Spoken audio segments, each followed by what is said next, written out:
दोस्तों नमस्कार। दोस्तों, समय यात्रा भाग 2 में मैं रस वैद्य अजय सिंह रावत आपका स्वागत करता हूँ। दोस्तों, आज हम इस विषय पर आगे बात करेंगे कि समय यात्रा, जैसे कि हमने पिछले वीडियो में बताया था कि समय यात्रा नहीं की जा सकती। तो मैं आज इस टॉपिक पर थोड़ा प्रकाश डालता हूँ कि समय यात्रा मात्र एक कपोल कल्पना है, यानी कि केवल एक मिथक है जिसको कि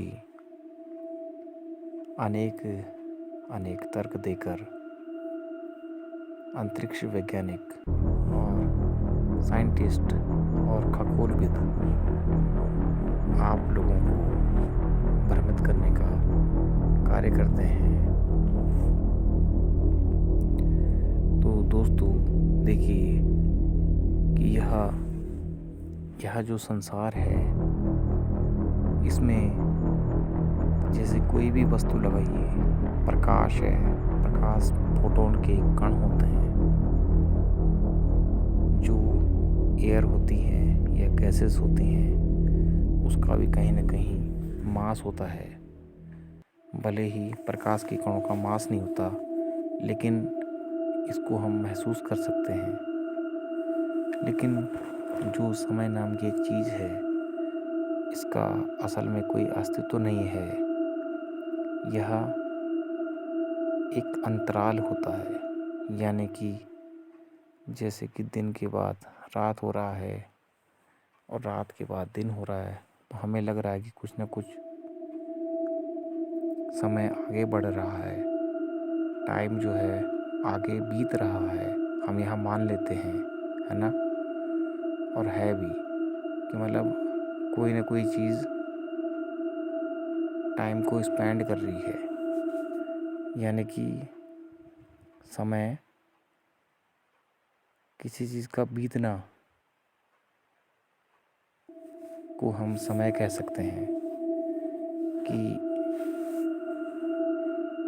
अब जैसे कि आपने कई बार सुना होगा कि ब्लैक होल के अंदर जाते ही समय रुक जाता है। तो दोस्तों, एक बात सोचिए, ब्लैक होल के अंदर कोई क्या आज तक गया है और वो वापस इस कंडीशन में रहेगा कि अपना अनुभव सुनाएगा?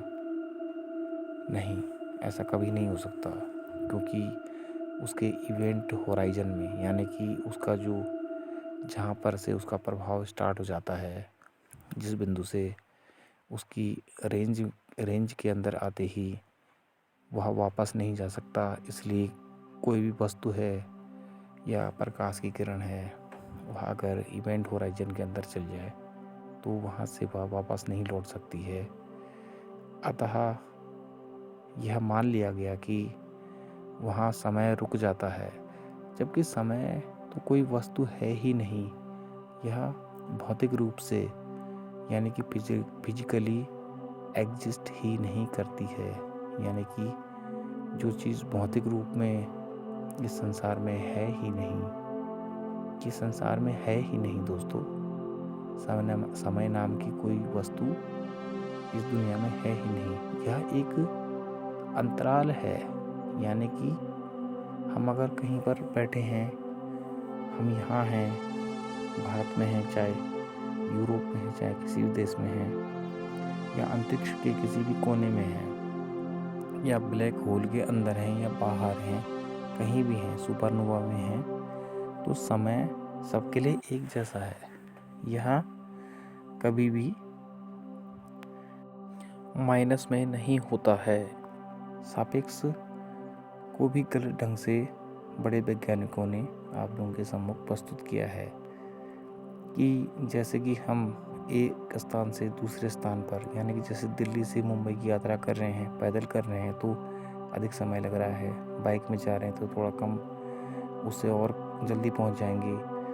हम मोटर बाइक में जाएंगे या कार में जा रहे हैं तो और अधिक जल्दी पहुंच जाएंगे। और किसी वायुयान यानी कि तेज़ गति वाले हेलीकॉप्टर में या सुपरसोनिक जेट में अगर हम यात्रा करेंगे दिल्ली से मुंबई की, तो और अधिक जल्दी पहुंचेंगे। मतलब कोई धीरे पहुंचेगा, कोई तेज़ पहुंचेगा, कोई बहुत तेज़ पहुंचेगा, लेकिन यह समय का अंतराल है। यह सापेक्ष समय कह सकते हैं इसे, यानी कि किसी को 1 मिनट लगा, किसी को 10 घंटे लगे, किसी को 10 दिन लगे, लेकिन समय ज़रूर लगेगा। यह चीज़ माइनस में नहीं हो सकती भाई, माइनस का कोई मतलब ही नहीं है। एक स्थान से दूसरे स्थान पर अगर जा रहे हैं तो कुछ ना कुछ समय उसमें लगता है, और यही